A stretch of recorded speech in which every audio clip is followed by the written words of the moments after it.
ગુજરાતના પ્રવાસે આવેલ કેરળના મહિલા પત્રકાર પ્રતિનિધિ મંડળે મુખ્યમંત્રી ભૂપેન્દ્રભાઈ પટેલ સાથે શુભેચ્છા મુલાકાત કરી।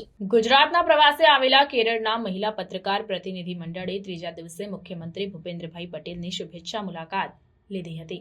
આ પ્રતિનિધિ મંડળને સંબોધતા મુખ્યમંત્રીએ જણાવ્યું કે ગુજરાતના વિકાસમાં માનનીય પ્રધાનમંત્રી નરેન્દ્રભાઈ મોદીનો ખૂબ મોટો ફાળો છે। તેમણે દરેક વર્ગ, લોકો અને સંસ્થાઓને સાથે મળી આગળ વધવા માટે સબકા સાથ સબકા વિકાસની કલ્પનાને સાકાર કરી છે। પ્રધાનમંત્રી સ્વચ્છતાથી સેમિકન્ડક્ટર સુધી દરેક ક્ષેત્રમાં વિકાસ બાબતે વિચારે છે તેમ પણ તેમણે જણાવ્યું હતું। પત્રકારોએ પોતાના પ્રવાસ અંગેના અનુભવ જણાવતા કહ્યું કે અમને અખબાર વગેરે દ્વારા ગુજરાતના વિકાસ અંગે માહિતી મળે છે, પણ અહીં રૂબરૂ તે તમામ કામગીરીને નજીકથી જોવાનો અવસર મળ્યો। Statue of unity, Amul dairy પ્લાન્ટની મુલાકાત અને તેની જાણકારી મેળવવામાં આનંદ થયો હોવાનું પણ જણાવ્યું હતું। પત્રકારોએ ગાંધીનગરમાં ગિફ્ટ સિટી તેમજ ગિફ્ટ નિફ્ટીની પણ મુલાકાત લીધી હતી અને ગિફ્ટ સિટી અંગેના આગામી પ્રોજેક્ટ્સ વિશે માહિતી મેળવી હતી।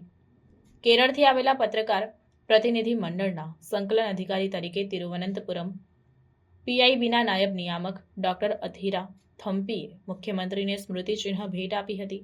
આ પ્રસંગે પીઆઈબી ગુજરાતના એડિશનલ ડાયરેક્ટર જનરલ પ્રકાશ મગદુમે મહાત્મા ગાંધી